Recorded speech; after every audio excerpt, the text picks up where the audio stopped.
A few months ago, we had a coalition town hall meeting with Jeremy Garza, and he told his story about addiction into recovery with all of the resources that El Dorado has to offer in Butler County. And he made a comment that one of his children said, "Dad, do you remember that time we spent 2 weeks in foster care?" And he told his son that it had only been 3 days. And something about that resonated with my daughter, Macy, and she asked that same evening after everything was done, she asked if we could do a kids coalition event where kids speak on their side of things, how addiction affected them, what they felt like through addiction, and then what recovery has given them back. And so that's what this whole event is about tonight, is for kids to have a voice and know that they're not left behind, because often it seems like we focus so much on the addict that the loved ones just get swept under the rug, and their emotions and their anxiety and all of that that comes after someone gets sober or doesn't get sober is still, it's unanswered, and then they turn to addiction themselves or self-harming. And so the goal is to let anyone know that kids are not unheard, that they have voices too. So I work for Substance Abuse Center of Kansas. I'm a Kansas certified peer mentor, and I also run the jail group. So I work very closely with the Butler County Sheriff's Office and the El Dorado Police Department. And so when we opened up SAC here in El Dorado 3 years ago, we were invited to join the coalition. It's been about a year since SAC has been involved with the coalition. And it was a smaller group of people before we became what we are now, which is about 100 members. These types of things, especially if it has anything to do with kids, because when I do my jail groups for SAC, I emphasize so much on your children. You're sitting in here because of something that you did because of your addiction, but what are your children doing? What resources do they have to understand why dad's not home or why mom's not home? And oftentimes we go to treatment for 28 to 30 days, and in that time frame, I know my kids were confused. And so letting other kids know that they're not alone, letting parents know that their kids understand more than they think they do, because I didn't know that Macy knew or Jordan knew as much as they did about my addiction until recently, and I'm 4.5 years clean, and there's so much that they've held on to this whole time. That's kind of how I got involved with the coalition. I guess the only thing that I would add is that if you're struggling with addiction or in recovery and your children haven't sought any type of counseling, or you haven't talked to them and been open about your addiction and your recovery, that you do, because oftentimes they hold on to that and then it turns into a generational curse and it doesn't get stopped. And so Macy's had the ability, and my boys have had the ability, to open up about what my addiction did to them, and I hope and pray that they're using their voices for the right reasons and they don't go backwards, because I was a child of an alcoholic. And so I knew that addiction, I was prone to addiction early on. I just never thought when I turned 28 that fentanyl would have hit my life and flipped it upside down the way that it did. Thank you, everybody, for being here today for our Kids Speak Out event. As many of you know, the El Dorado Community Coalition has been at work for about the last 4.5 years, giving back to the community in ways such as providing training, educational pieces. We have a voucher program where people can come in and get vouchers. Those vouchers can be redeemed at True Care Pharmacy. We've participated in summits up in Overland Park talking about our coalition, and there's 75 plus people from right here in Butler County. A lot of you, that includes a lot of you people that have been down this road of addiction and now in recovery, who participate in our coalition. And to me, that's the backbone of the work that we do right here. And today, we are super blessed to have 3 very young people who are courageous enough to come up here and tell their story about what their lives looked like as their parents fought through addiction and are now in recovery. So at this time, what I'd like to do is introduce Miss Ashley Nelson. Most of you know, my name is Ashley Nelson, and this is Chelsea Milbourne. So we wanted to have this event mainly for our kids because our kids have a voice that a lot of people haven't had the chance to hear. But I wouldn't have 4.5 years clean without Ryan Smith, my dad, my mom who's no longer with me, but mainly my family, some other people that just aren't here today, and then Chelsea. And I also have a year of sobriety. Grateful for Ryan Smith as well. My parents are here along with my 3 children. My sponsor, Susie Dennis, is here, and then all of my wonderful family from AA. So we're gonna bring up Macy to come tell her side of addiction and recovery. Hi guys, I'm nervous. Okay, so I'm Macy. I'm my mom's daughter, obviously. You guys already know this. So I'm just gonna tell you guys about my story and how and what impacted me and how I got over it. So living through addiction started with a car accident. I remember everything feeling like me and my mom were like slowed down and snapped back into reality. And one of my elementary school helpers just happened to be walking nearby and pulled me out of the car. I was super confused and scared and shaking, trying to understand what just happened. But my mom was passed out in the car and another person came to help her out. When she finally got out, she started walking toward me, but she couldn't even make it. She collapsed again right in front of me. The ambulance came and said she needed to be checked out, but she refused, and at the time I thought maybe it was because of money or she was just too scared to go in the hospital. I didn't understand, and now I know she didn't want to get caught. That was the moment everything started changing. So after that, things got weird at home. My mom started leaving in the middle of the night, no explanations, just gone, and I'd wake up wondering where she was, pretending everything was normal when it wasn't. Then one night, everything shifted in a way I'll never forget. My dad got a phone call from her, and it was late, like 3 a.m. maybe 4, like dead quiet.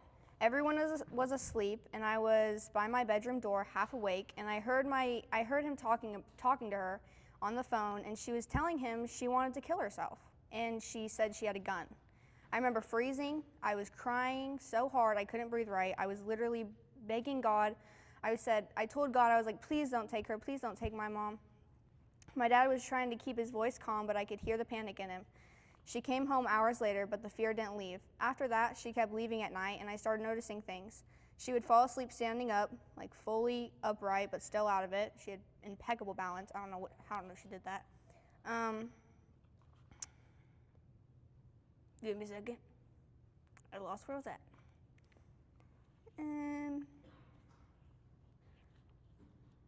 Okay. At first I thought she was tired or stressed, but it kept happening and it didn't make sense. Then the anger. I was in the car one time and she told me to put my hand out toward her and I said no because something about her felt off. She was drowsy. She was just out of it. And I said no, and then she grabbed my arm and she bit me hard. My arm was bruised and turned blue and bleeding. And I just sat there, trying not to cry, because I didn't even understand what was going on anymore. She was just, I didn't know. That wasn't the only time she got like that, though. She would say hurtful things to me when I tried to wake her up, or when I tried to get her to take us to school. Like I was the problem for even asking. It messed with my head because it felt like I was doing something wrong just for needing her to be a parent. And one night in the kitchen really stuck with me. She was standing there, kind of drowsy again, kind of not all there, and I was used to it by then, which is insane to even say now. She kept doing these random things, almost like jump scaring me, trying not to, she was trying to joke around but keep me from realizing how bad it was. But I know she wasn't okay. That was the fentanyl. And then she fell. Just straight up lost balance and went down. I freaked out. I didn't know what to do, so I called my dad who was at Dillon's, and I remember him picking up, and I could tell something was wrong just from his voice. He rushed home, and when he got there, he went straight to her. I heard him yelling, "Ashley, Ash," trying to get her to respond. She smirked, and then she drifted back out of it again, like nothing was happening. He told me, "Go to your room, please," but I didn't. I walked slowly down the hallway and kept looking back into the kitchen. I saw my dad on his knees next to her. I can still see that in my head. Him just there, like everything was too much. Eventually, he had to drag her back to her room because she couldn't even walk, and things didn't stop there. I started noticing my mom being bailed out of jail a lot by my dad over and over. Money was disappearing. She pawned her wedding ring. The things that were supposed to represent love, gone. My parents fought a lot, and when I say a lot, I mean it was scary, like yelling that makes your stomach drop. My dad worked during the day. My mom was supposed to be home, but most of the time she wasn't. And I wasn't really at school either. I was at home taking care of my brothers. I would pack their lunches, make sure they got on the bus, and then walk back home and stay with my mom. So I didn't go to school much often. But even then, she would still leave a lot. So I was just alone. And I felt like I had all this pressure on me that no kid should ever have. Making sure my brothers were okay, watching my mom, trying to help my dad when he came home already exhausted. And somewhere in all of that, I stopped feeling like my feelings mattered at all. I just shoved everything down. So in 5th grade, I started self-harming, not because I wanted attention or anything like that, but because I didn't know how to handle the pain and the fear I was living in. It was like I needed something to release it all. Eventually, my mom went to rehab, and she promised me she would get clean. We visited her, we wrote letters, we tried to stay connected. She called me every day around a certain time. And when she came back, I was happy, like actually happy, like maybe things would be okay, and for a while they were. But then I started noticing the patterns once again. The late nights, the secrecy, the anger. She would tell my dad, actually, we were getting ice cream, but we'd end up in empty parking lots, random areas, alleyways. She'd tell me to stay in the car while she went to meet people, and if I asked questions, she'd snap. She literally told me, if you want ice cream, keep your mouth shut. Then that hit me, because I knew what that meant. I didn't want to accept it, though. Then everything escalated again. One Friday, I came home from a friend's house. I was actually proud of myself that day because I had worked hard at school. So on Fridays in elementary school, we had Fun Fridays, and on Fun Fridays, you would just stay in the classroom and hang out with all your friends. But if you didn't do all of your work and you had homework, then you would have to go out in the hallway. And I spent most of my Fun Fridays in that hallway. But that Friday I didn't, because those 3 days I was at school and that whole week, I did all of my work. I made sure I had everything done. And then when I got home,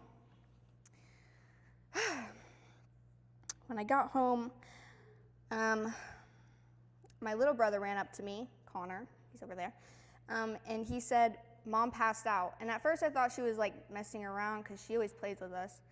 And I went to check, and she was on the floor, and something in me tried to deny at first because I kind of knew what was going on, but I didn't want to believe it. And I tried waking her up. I even did things I now realize were just panic. I put mustard on her. I put ketchup by her mouth. I threw a snowball at her. It was wintertime. Wasn't working. I didn't know how to process what I was seeing, and then I called my dad, and I remember him saying very serious, Macy, listen to me carefully, call 911, I'll be home shortly.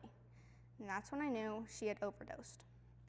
I locked my siblings in my room because I didn't want them to see anything, and then I called 911. They asked me my address, and I froze. My parents had drilled that into me before, like for emergencies. But in that moment, my brain just shut down. I couldn't think. I had no clue what my address was. My mom started choking in the kitchen, foaming out of the mouth. She wasn't breathing right, and I was screaming, I was begging, I was crying so hard I couldn't even form full sentences to 911. I screamed at the top of my lungs, please don't let her die, please don't take my mom from me, please. And the operator stayed with me and told me what to do. I followed everything as best as I could while completely falling apart. When the ambulance got there, they worked on her and they brought her back, and everyone kept saying she needed to go to the hospital. She refused. And I remember looking at her and saying, Mom, please, you scared me, just go. And she looked at me and she said, shut the fuck up, Macy. I'm fine, go to your room. That sentence, it stuck in me for a long time. Not just the words, but the tone. Like it didn't matter, like I didn't matter in that moment at all. Meanwhile, I just saved her life. After that, she went back to rehab again, and that's when I started to fall apart in a different way. I started feeling disconnected from everything, like I wasn't real, like I was watching my life instead of living it, and I had anxiety, I had depression, and constant memories replaying in my head. I couldn't escape it, even when things were calm. When she came back again, I didn't know how to feel. I mean, I loved her, but I was scared of her too. So I started watching her closely, always trying to make sure I could catch something before it got bad again. It took me a long time to fully trust my mom and know that she was getting better, until about 7th grade that I finally understood something. She was actually getting better and I was safe. Today, I still deal with seasonal depression and moments where memories come back too strong, but I've learned to cope. I've learned how to breathe through it, and I've learned I don't have to carry everything alone.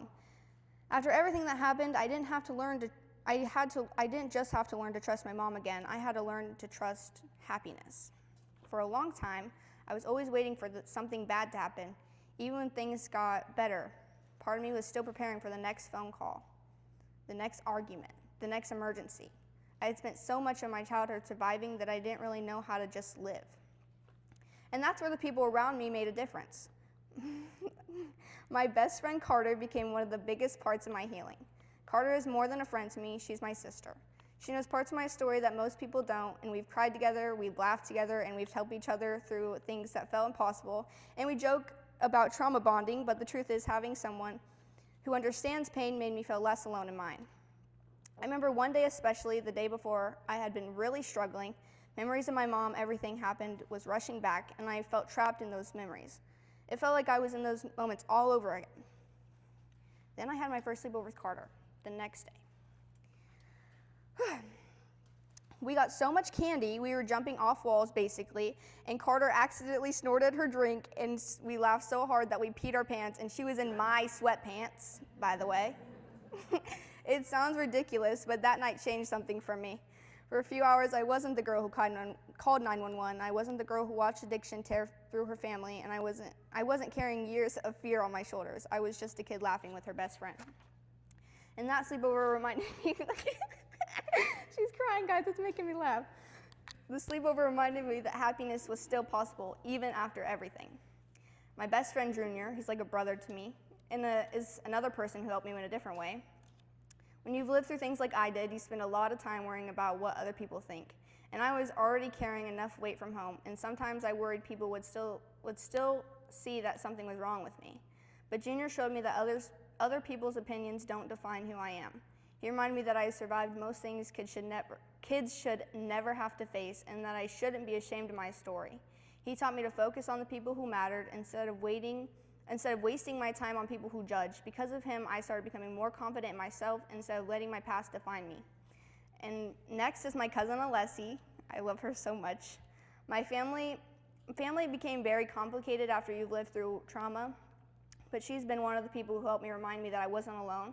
And she showed up for me when I needed someone to laugh with, someone to lean on, and someone who understands that healing isn't something you do in a straight line. Sometimes all it takes is having one person who stays by your side, and she became that person for me. She reminded me that even after everything my family had been through, that we had been through together, there was still love worth holding on to. And then there's my boyfriend, Caden, and we met in 6th grade, which is a year after my mom was sober, so I was still learning to trust everything. For years, I had kept so much bottled up inside, I got used to carrying things by myself, because that's what I had done for most of my childhood. Caden helped change that. He's one of the best listeners I've ever met. When memories come back, with anxiety hits, or when I just need someone to talk to, he listens. Not because he has all the answers, but because he genuinely cares, and sometimes the most powerful thing someone can do is simply stay and listen while you're hurting. Between Carter, Jr., and Caden, they helped me learn something I never understood as a kid. Healing isn't about forgetting what happened, it's about finding people who help you remember that you're more than what happened. They reminded me that I wasn't just a child who survived addiction in her home. I was still a daughter, still a sister, still a friend, and still someone worthy of love, happiness, and a future bigger than my pain. I want to thank you guys, and I love you guys more than I can put into words. And just when I thought, I'm going to cry because this is kind of sad. Just when I thought I had learned how to trust happiness again. Whew, gosh, this is sad. So sorry. Life reminded me how fragile it can be. So sorry. Over the last 2 years, I've lost 3 of the people I loved most. My honey passed away suddenly. She was my grandma on my mom's side. And last year, my Nana passed away after a long illness. And just a few days ago, before giving this speech, my Papa Mike died. And my Papa was one of the kindest people I've ever known. And he loved to fish with us. He'd teach me about history. And every time I came over when I was younger, he'd make sure I left with candy. Lots of chocolate candy. When I think of him, that's who I'll remember. Not the worst day of his life, but the years he spent loving ours. Losing him has reminded me that healing isn't something you finish once. Sometimes just when you think you found solid ground, life changes again. And you have to find your footing all over. And my mom and I, we're okay now. We're rebuilding, we're healing. Addiction was a part of my story, but it is not my ending, and it won't be. And this is my story.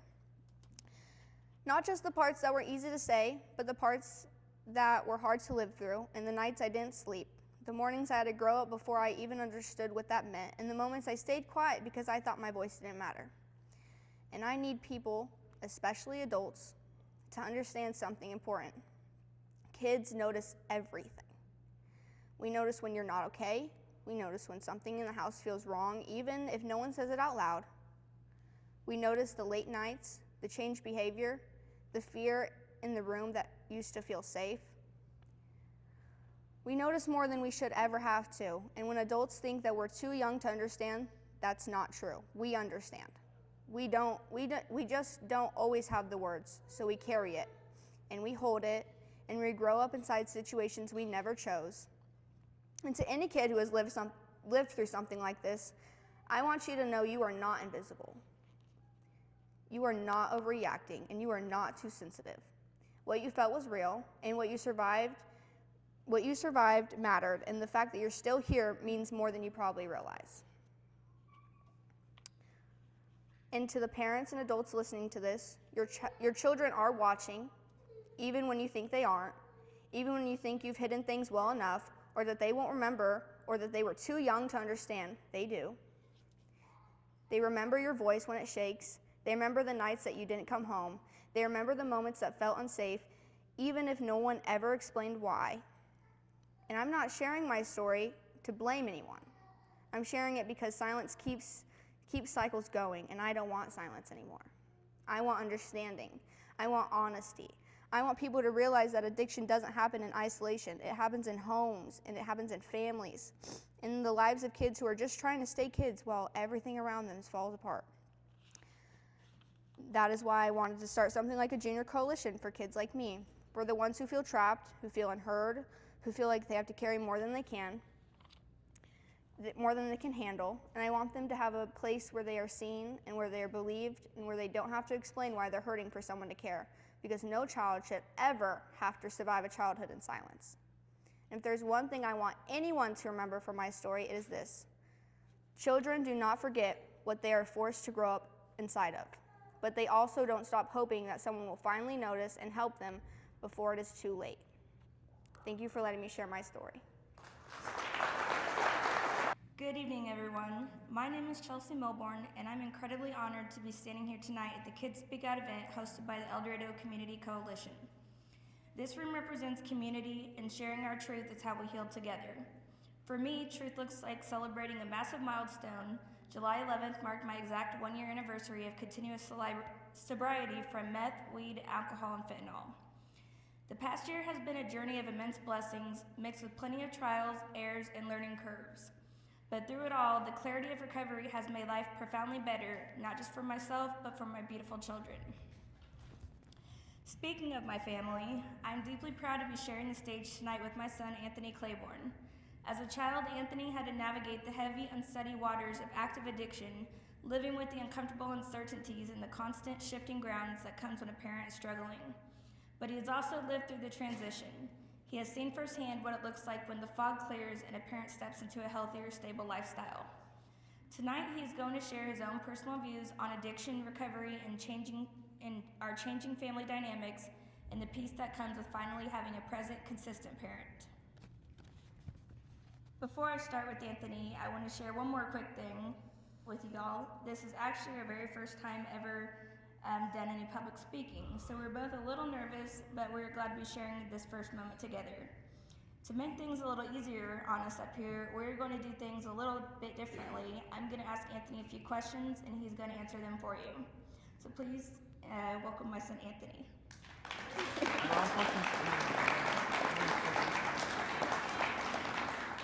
Okay, my first question for you, Anthony, is over behaviors and routines. So, when I was struggling, it felt like I was always on the move, running to different places, having a ton of people around, and barely sleeping. To you, did that feel normal back then, or did it just start to feel confusing? It felt normal because I always seen you running places when I had to stay in my room and play on my Switch. So, Okay. if you can have that back. How does our routine look different now that I'm sober? Is it nice having a more normal, calm schedule now? It feels better because I always get to wake up on time and I actually get to go to school. Okay. Did it ever feel like our house was kind of chaotic or loud because I was always busy doing other things? Yeah, it was always loud because you would always get in fights with your boyfriends. Okay. What is your favorite part about our calm mornings or normal bedtimes now? I like it because we always get to have a good mood in the morning and I always get to go to sleep on time. Okay, over health and appearance. Kids notice a lot more than adults think. Looking back, did you notice that I didn't look healthy or that my body and energy was changing because of the drugs? Yeah, because you always had pimples on your face and stuff on your face, and you would always be tired. It's true, it's true. What is it like seeing me look healthy, happy, and awake today? It looks good because you're still alive.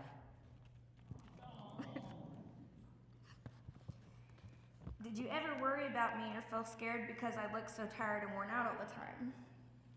Well, I was little, so I didn't really know what to say. So I don't know on that one. And if any time you don't want to answer one, you can say pass. So, just saying. Did you notice a difference in my energy now that when we hang out or talk? Yeah, you're always happy and you always get more energy when you do stuff. Good. Okay. Back then, I wasn't very involved in your schoolwork or your day-to-day activities.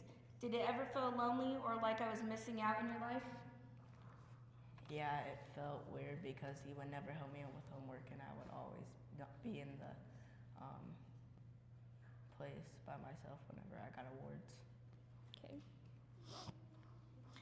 Now that I am present, how does it feel having me right there to help you with school, sports, or just being involved in your day? It feels good because I always get to do my homework and you're always at the football practices to give me my water. Yeah. That I was very proud to do so. Was it hard when you had important things going on at school and I just couldn't really be there for you? Yeah, it was kind of hard when I got awards and you weren't there to come congratulate me when I got them. And how does it feel knowing that when you look into the crowd or need help with your homework that I'm actually there now? It feels good because you get to hug me when I get awards. When I was on probation, I had to do a lot of court rules and sanctions. Was it hard or uneasy for you to watch me go through a lot without fully understanding why it was happening? It was hard to go through because you would always go to jail and I would always have to stay at grandma's and wake up early in the morning. Instead of being high or trapped by court rules, I now rely on a higher power through AA to keep me grounded. Do you understand why I go to these meetings, and can you feel how much more peace our lives have because of it? Yeah, because you go there to not do drugs and so you can go to the meetings. I don't know what else to say. It's okay. It's okay. Did it feel stressful seeing me constantly worry about court dates, drug tests, or getting in trouble? Wait, what do you say? Did it feel stressful seeing me constantly worry about court dates, drug tests, or getting in trouble? Yeah, it felt weird because you used to use me for my pee when you were trying to get me to Okay. Rigorous honesty here. Okay, can you tell that the stress of the old days is finally gone and replaced by real peace? Yes, I can, because you never have to do drug tests. Well, you do, but you don't get worried about them. Yes. Thank you all so much for listening to our story tonight. More than anything, I hope our families out there know that you are not alone and that we are actually working to build new, real support systems for our families to go through this exact transition, especially from a youth's perspective, so our kids' voice are heard. As for me, I'm excited to be taking these next steps in my recovery journey by stepping into service work as a peer-to-peer mentor, and I'm incredibly grateful to the Dorado Community Coalition and so thankful for Anthony that we could be up here tonight standing together sharing our story and our truth. Do you have anything you would like to say? Thank you, everyone. I just want to say that if your family is going through a hard time, don't give up hope. Thank you. You want to introduce yourself? Sure. My name is Jordan, and I'm 12 years old. You guys already know who I am. Can you tell everyone some of the things that you enjoy doing? I enjoy doing playing baseball, sometimes arts and crafts, and fishing with my grandpa Mike, but he's not here with us today anymore. Can you tell everyone what life was like before recovery? What was life like when you were living with me and my addiction? It was kind of scary because I never knew what was going to happen next, and every day felt like something new or something was going to happen.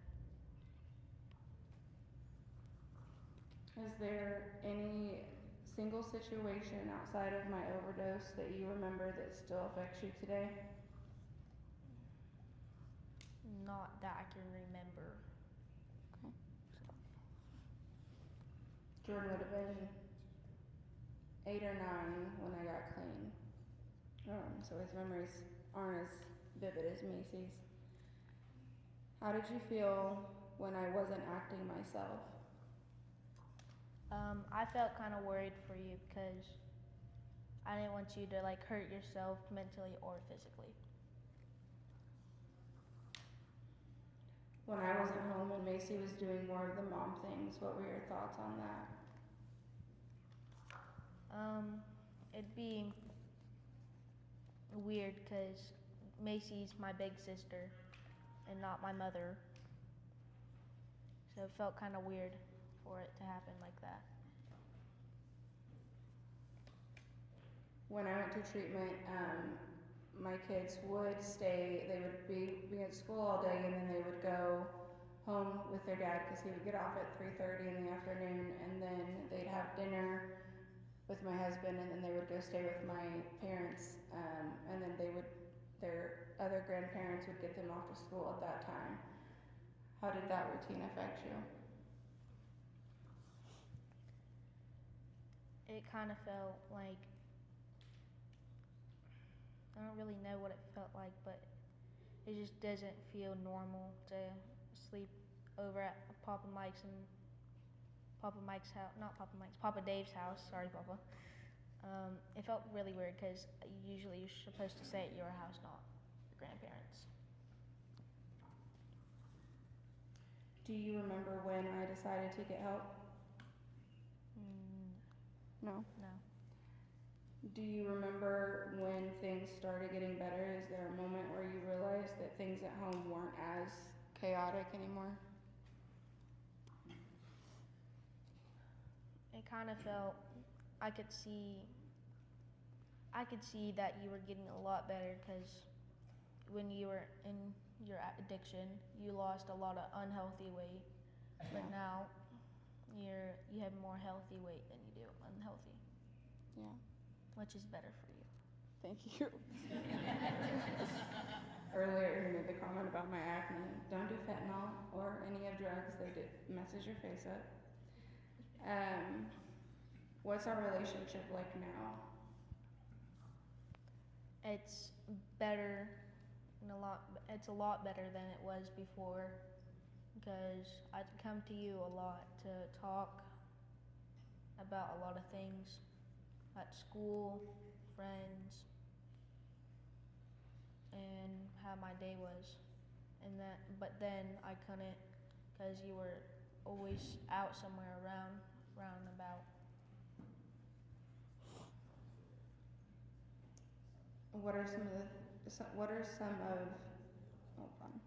What's something that I do now that makes you feel loved or safe?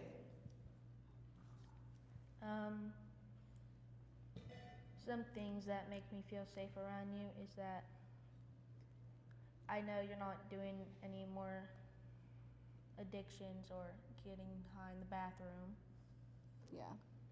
What you guys used to call it? your office. Yeah.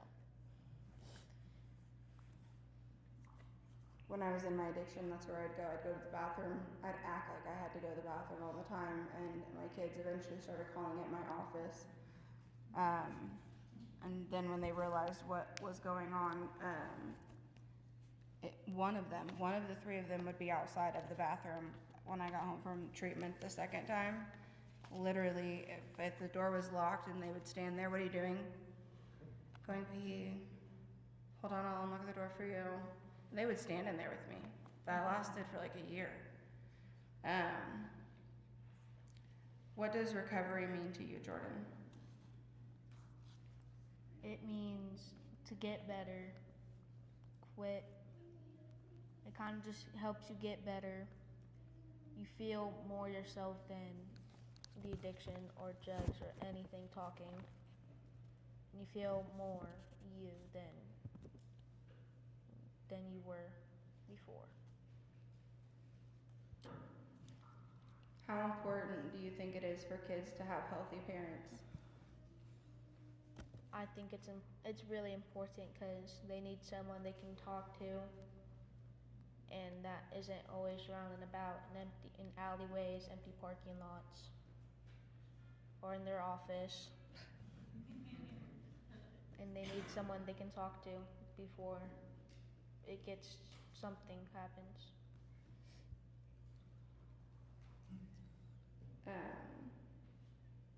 The next one says, if your mom were sitting next to you right now, what would you like to tell her? Is there anything you'd like to tell me that I don't already know? No. No? I'd like to tell you that I'm proud of you for overcoming everything that I put you through because you didn't ask for any of it. And being up here. Yeah. And same with Macy and Connor. I'm so sorry that I put you through everything that you went through. But I'm glad that we're on the other side of it. And my husband, I don't know where he went. Nope, he left. He does that. Hold this for a second.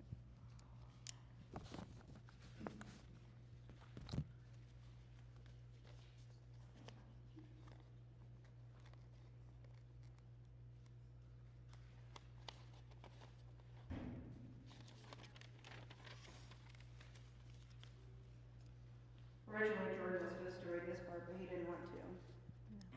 Oh, there's Dad. Oh, there's your answer. Says if your mom or dad is struggling with addiction, I want you to know that you're not alone. There are a lot of kids who feel like you do, even if it doesn't seem like it. It can be confusing, scary, lonely sometimes. You might feel angry, sad, or worried all at the same time, and that's okay. You need to know that your feelings matter. I also want you to know that your parents' addiction is not your fault. You did not cause it, and you cannot fix it by yourself. If you have someone you trust, like a family member, a teacher, a coach, a counselor, or another safe adult, talk to them. You don't have to carry everything on your own. Things can get better. Family isn't perfect, but recovery has shown me that people really can change when they get help, so don't lose hope. which is the whole point of today's event. Macy has pushed really hard the last 4 months for this event to become a thing, and because of her proposal for this very coalition meeting, she actually got a club called KSO Club that's going to start at the high school this year, and we hope that that'll trickle down to the middle school and eventually the grade school, and it'll be led by kids who have been through something like Macy, Jordan, and Connor, and Anthony have been through, and they can talk to other kids to let them know that they're not alone and that their voices matter, and if you don't feel safe talking to an adult, that you can talk to another kid that has been through it. So hopefully we see really good results with the KSO Club, and I thank all three of the kids, Anthony, Jordan, and Macy, for speaking today, because I know it's not easy. That's all for Jordan.